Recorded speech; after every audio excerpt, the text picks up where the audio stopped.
Features of the economic policy of 1991, वहां पे लिखो 8 मार्क्स। ये 8 मार्क का क्वेश्चन आपको आएगा।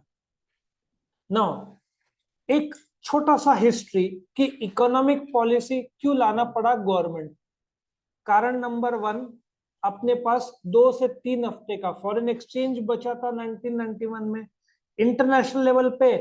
और भाई साहब पेट्रोल में आपको एडवांस देना पड़ता है, डॉलर्स का पेमेंट हम कहाँ से किए होते। पेट्रोल बंद हो गया होता तो अपना देश का इकोनॉमी रुक गया होता। और व्हाट अबाउट कर्जे, हर कर्जे जो हमने लिए हैं आईएमएफ, वर्ल्ड बैंक, अलग अलग कंट्रीज से, उसका ड्यू डेट मिस हो गया, इंटरनेशनल इंसॉल्वेंसी तो होता ही नहीं है, सब एक्सपोर्ट इंपोर्ट तुम्हारा रुक जाएगा, क्योंकि कोई बिना एडवांस के पेमेंट ही नहीं करेगा। अभी तो ऐसी हालत हो गई है पाकिस्तान की, लेटर ऑफ क्रेडिट, पता है ना, यदि मैंने दुबई से कुछ खरीदा तो मेरा बैंक एलसी देगा उनको कि भाई हम पेमेंट का गारंटी देते हैं।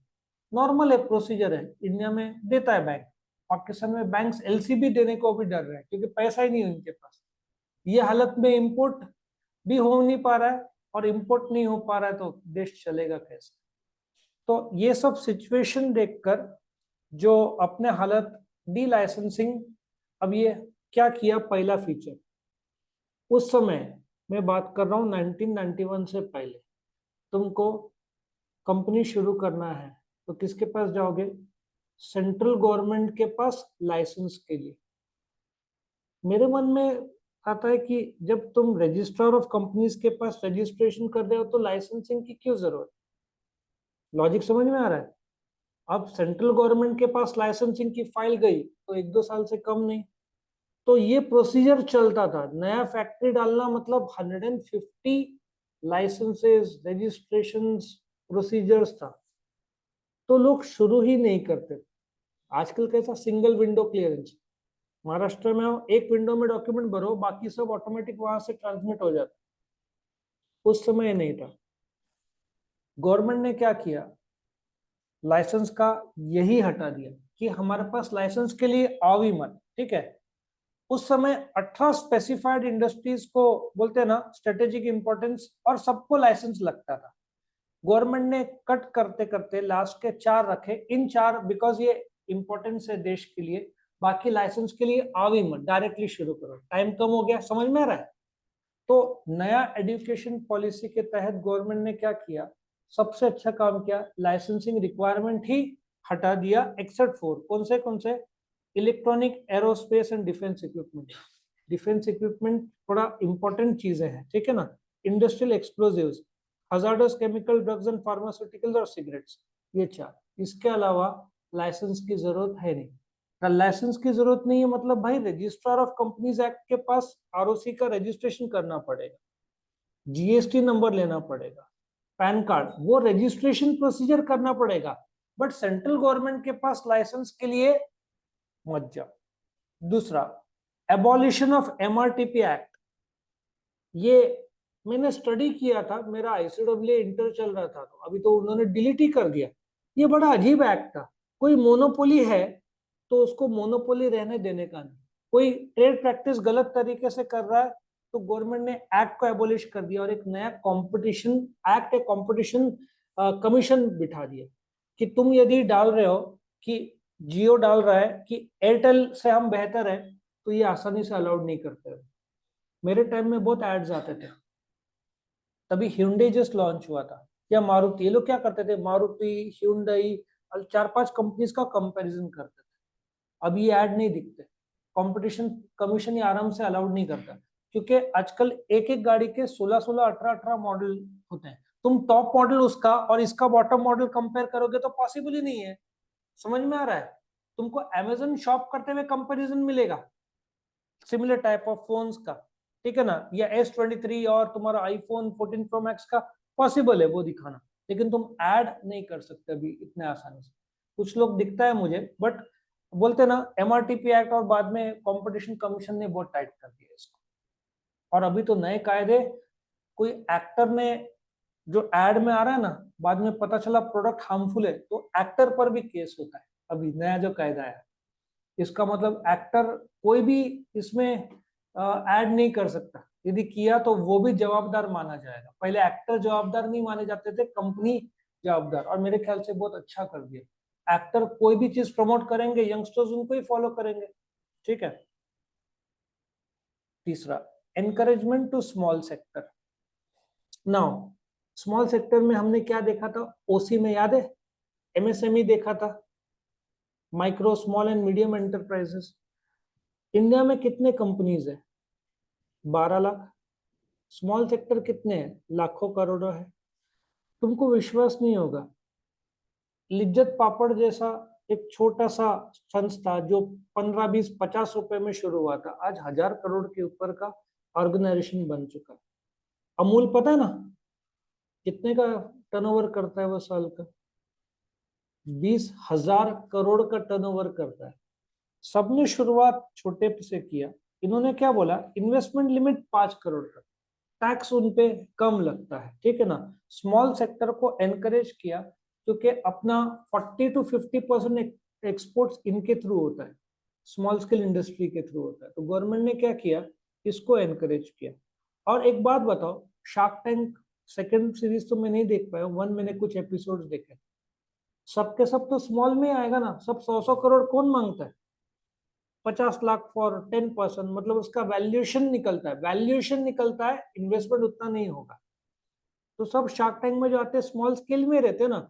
आपको जैसे मामा अर्थ करके कोई एक है, अभी वो काफी बड़ा हो गया है, लेकिन स्टार्टिंग में कितना था, फ्यू लैक्स और फ्यू करोड़ का था। तो इसलिए गवर्नमेंट ने 5 करोड़ तक का बोला कि आप 5 करोड़ तक है, आपको ये बेनिफिट्स मिलेंगे। एनकरेजिंग फॉरेन इन्वेस्टमेंट, गवर्नमेंट ने बहुत अच्छा कायदा लाया था 1991। मैंने जैसे बताया था 1970s में 2 संस्थाएं थे, कोका कोला और आईबीएम, उनको हकाल दिया था इंडिया से। अब हकाल दिया मतलब फॉरेन कंपनीज इंडिया में नहीं आ सकते, तो इंडिया में इन्वेस्टमेंट। मैं तुमको एक एग्जांपल देता हूँ। एक कार कंपनी जब इंडिया में आता है ना, स्टार्टिंग में बेसिक इन्वेस्टमेंट 1000 करोड़ का है। वर्ल्ड का सबसे बड़ा कॉन्ट्रैक्ट मैन्युफैक्चरर कौन है, फॉक्सकॉन मैंने बताया था एप्पल का, सोनी ब्रेविया भी वो बनाता है। कितना इन्वेस्टमेंट किया, 5000 करोड़। चिप्स में वर्ल्ड नंबर 1 कौन है कंट्री, अभी ताइवान के साथ किसने टाई अप किया, जिंदाल, आई थिंक जिंदाल ने। कितने का इन्वेस्टमेंट है, 1.5 लाख करोड़ का इन्वेस्टमेंट। उस समय अपने पास टूटा फूटा फॉरेन इन्वेस्टमेंट होता था करीबन 250 करोड़, और वो बढ़ के हो गया था थोड़े सालों में, 8 साल 10 साल में 1.5 लाख करोड़। कितना टाइम्स बढ़ा। अच्छा, 1.5 लाख करोड़ बढ़ा, उसके पीछे इंपॉर्टेंस क्या है, मुझे फॉरेन एक्सचेंज देना है, पैसा आ गया ना।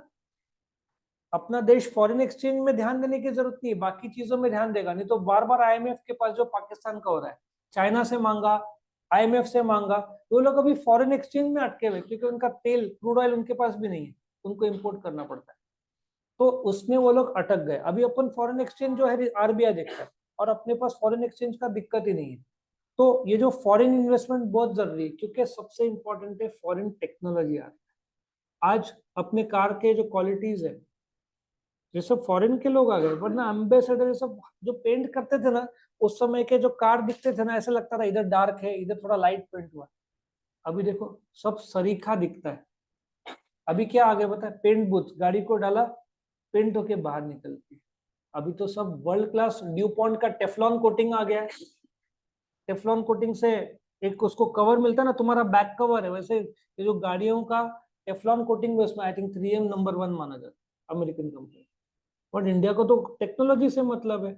सो फॉरेन इन्वेस्टमेंट में गवर्नमेंट ने क्या किया, स्टार्टिंग में 51% तुम्हारा, ये हमारा 49% तुम्हारा, फिर कुछ जगह पे 74%, और अभी तो 100% कर दिया। बहुत अच्छा कर दिया फॉरेन इन्वेस्टमेंट।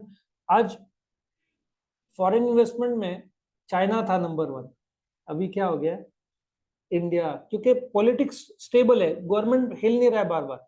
अच्छा, महाराष्ट्र में क्यों कंपनीज थोड़े बोलते ना डगमगा रहे आने के लिए, क्योंकि गवर्नमेंट चेंज हुआ ना, तो लोग कहाँ जा रहे हैं, गुजरात। गुजरात सबसे सेफ डेस्टिनेशन माना जाता है। तुमको इन्वेस्टमेंट चाहिए, इसलिए जिंदाल जो आने वाला था महाराष्ट्र में, वो चला गया आई थिंक गुजरात साइड का ही, बिकॉज स्टेबिलिटी इतना नहीं है फिलहाल के गवर्नमेंट का। नहीं तो इंडियन क्योंकि अपना देश federal form of government, federal form क्या होता है, उसमें सेंट्रल और स्टेट आता है। तो यदि सेंट्रल अलग रहा, स्टेट अलग रहा, तो फिर दिक्कत होता है। करेक्ट। तो फॉरेन इन्वेस्टमेंट अभी तो कुछ जगह पे 100% है। Reducing role of public sector, majority public sector घाटे में। कौन कौन से?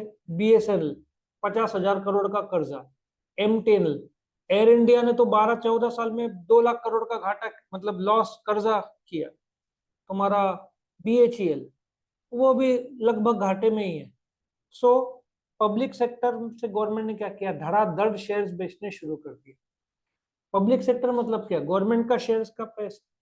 गवर्नमेंट एक एक करके क्या कर रहा है, नासिक में एक कंपनी कौन सा था, मुझे नाम नहीं याद है, गवर्नमेंट का था, गवर्नमेंट ने बेच दिया कि हमको चाहिए ही नहीं। मारुति में गवर्नमेंट के शेयर्स थे, गवर्नमेंट ने बेच दिया, 5,000 करोड़ गवर्नमेंट को मिल गया।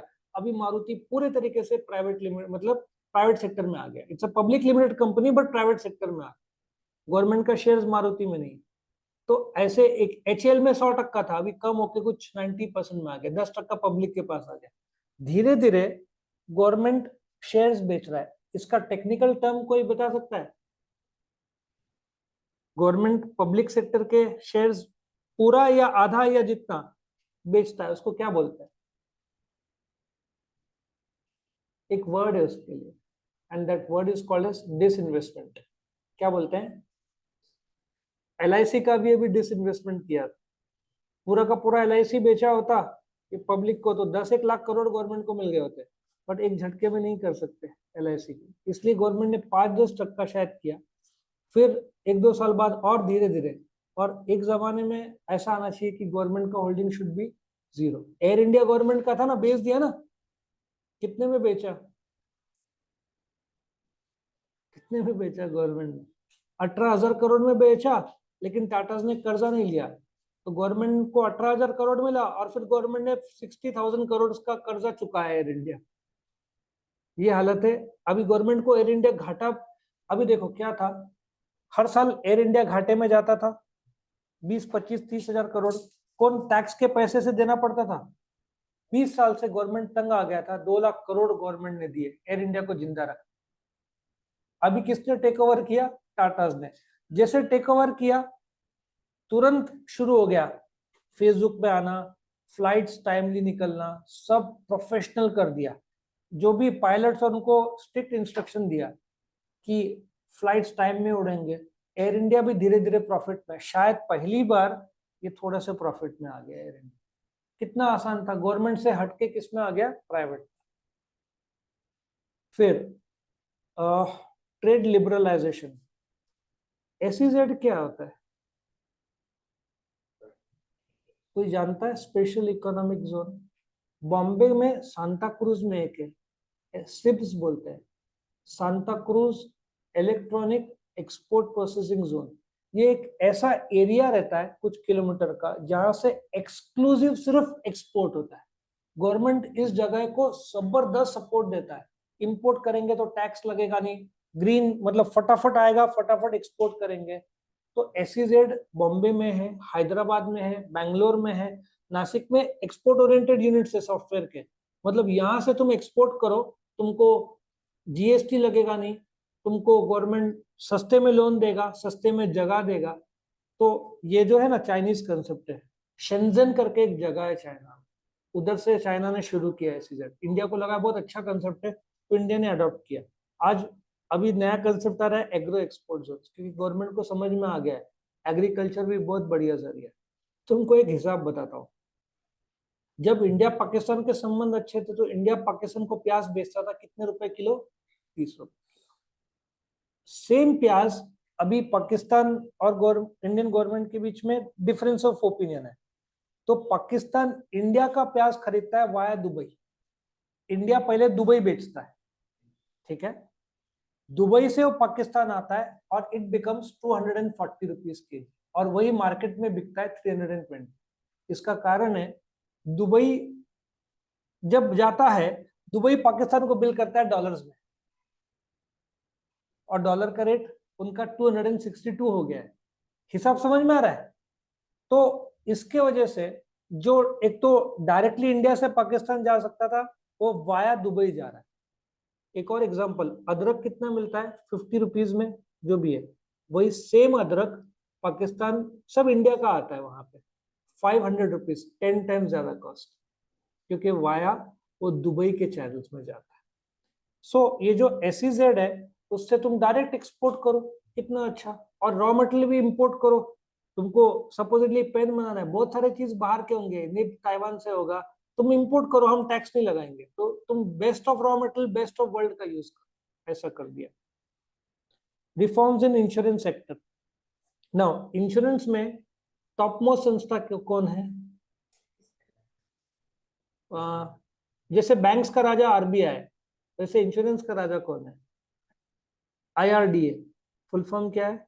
Insurance regulatory IR development corporation या एसोसिएशन। एरोप्लेन का टॉप मोस्ट संस्था कौन है? DGCA, सुना है? Director general of civil aviation. Phones mobiles का टॉप मोस्ट संस्था कौन है? डॉट, नहीं मिलेगा बुक में, एक्स्ट्रा में बोल रहा हूँ, डिपार्टमेंट ऑफ टेलीकम्युनिकेशन। फिर और किसका मुझे बोलना था? शेयर बाजार का टॉप मोस्ट संस्था कौन है? सेबी, वो कंट्रोल करे, securities and exchange board of India. ठीक है, तो इंश्योरेंस सेक्टर में पहले कितने कंपनी था? ये लाइफ इंश्योरेंस में सिर्फ एक। आज चेक करो गूगल में, तुमको एटलीस्ट 30-40 तो मिल जाएंगे। पहले सिर्फ एक था लाइफ इंश्योरेंस, तुम्हारे पास लाइफ करना है, सिर्फ LIC था। नाउ तुमको ना भरमार मिलेगा, HDFC Ergo, ICICI prudential, Bajaj alliance, इतने सारे हो गए हैं। तो इंश्योरेंस सेक्टर अच्छा। पहले ना LIC के एजेंट्स होते थे, अभी शायद तुम्हारे पेरेंट्स जानते होंगे या एजेंट सुना होगा। पहले कोई भी एजेंट बनता था, अभी नहीं। अभी एजेंट बनने के लिए एग्जाम दो, उतने साल में पॉलिसी बेचो, तो तुम एजेंट रह पाओगे। और वो एग्जाम कंडक्ट करता है IRDA। और इंश्योरेंस वाले कंपनी नाटक नहीं करे, इसलिए लाइसेंस 2 या 3 साल के लिए मिलता है, फिर रिन्यू होता है। और तुमको कुछ दिक्कत आ रहा है इंश्योरेंस का, तो तुम IRDA को लिख सकते हो। ठीक है। रिफॉर्म्स इन फाइनेंशियल सेक्टर्स, अपना सबसे बेस्ट रिफॉर्म्स आया है बैंकिंग सेक्टर में। जो बोलते ना, नेशनलाइज्ड बैंक्स बहुत सारे थे, उसको कम कर दिया। कोऑपरेटिव बैंक्स फ्रॉड वाले बंद कर दिए। अपने नासिक में भी झूलेलाल बैंक, जलाराम बैंक बंद हो जाते थे, फिर शुरू हो जाते थे, फ्रॉड पकड़ा जाता था, फिर अभी तो वापस शुरू करता ही नहीं है RBI, सीधा लाइसेंस ही कैंसिल। अभी RBI इतना कड़क हो गया है, बैंक ने कुछ गड़बड़ी किया ना, directly fine, 3 crore, 5 crore, 25 crore standard fine है RBI। इसलिए तुम बैंक में जाओ, एक भी डॉक्यूमेंट में कम ज्यादा है ना, बैंक बहुत डर के बोलेगा भाई नहीं नहीं चलेगा, क्योंकि उनको पता है RBI ऑडिट करता है बैंक, और RBI किसको बख्शता नहीं है। और इस सबका कारण है स्कैम 92, देखा होगा ना। उसके बाद सब सतर्क हो गए, सेबी। और अभी भी अडानी ग्रुप का पिछले हफ्ते का जो शेयर्स का हुआ, सेबी को कमेंट करना पड़ा, हम देख रहे हैं क्या हो रहा है। और सेबी बहुत मजबूत संस्था है। ठीक है, तो फाइनेंशियल सेक्टर में तो, और ये भी बता दो, अपना जो फोन पे, गूगल पे, लोग जो बोलते हैं इंडिया कुछ नहीं है, अमेरिका में भी ये सब सिस्टम नहीं है जो इंडिया में। तुम्हारे पास पेमेंट के 50 तरीके, अमेरिका के पास नहीं है इतने। तुम पेमेंट करोगे, वहां पे सब कार्ड निकालते हैं आजकल। कार्ड अभी तो एक नया, मैंने अभी तक यूज नहीं किया है, जैसे तुम्हारे बैंक अकाउंट नहीं होंगे, बट तुम्हारा एक ऐप आ गया है ना, जिसमें the father can transfer some amount to his son and he can pay. हाँ, फैन पे आ गया। ये फॉरेन में तुम ढूंढो, कितने 190 जो भी कंट्रीज है, तुमको मुश्किल से एक हाथ 2 देश में मिलना। ये सब अपने देश में आ गया है। और अभी तो आगे चलकर ऐसा भी आएगा, तुम्हारा मोबाइल ही क्रेडिट कार्ड बन जाएगा। मोबाइल, अभी तो कार्ड में भी टैप किया तो पे होता है ना, लेकिन मैं वो स्विच ऑफ रखता हूँ, क्योंकि एयरपोर्ट में सब दिक्कत होता है कि किसी ने कुछ कर लिया तो। सो जो इंडिया का सिस्टम, लोग बोलते हैं इंडिया कुछ नहीं, इंडिया बहुत आगे है। अमेरिका जापान में कागजी रूप में वोटिंग होता है, अपना इलेक्ट्रॉनिक रूप में होता है।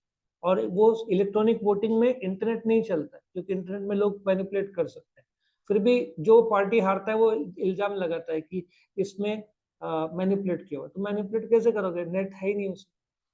तो कोविड का भी ले लो, कोविड का मैंने बताया था ना, अमेरिका में कागज दिखाना पड़ता है, इंडिया वाले के पास, तुम्हारे पास कागज क्या है, तुम्हारे पास तो मोबाइल में ऐप है ना, कौन सा? हाँ, डिजी लॉकर नहीं था, आरोग्य सेतु ऐप था। आरोग्य सेतु ऐप तुम दिखा दो, वैलिड, कोई दिक्कत नहीं है। बाकी सब जगह कागज दिखा। सो लोग भले ही कुछ भी बोले, लेकिन मेरा एक मानना है इंडिया बहुत तेजी से फास्ट ग्रो हो रहा है। ठीक है, तो ये था 8, ये 8 मार्क का आएगा। तो यहाँ पे ये क्वेश्चन खत्म होता है।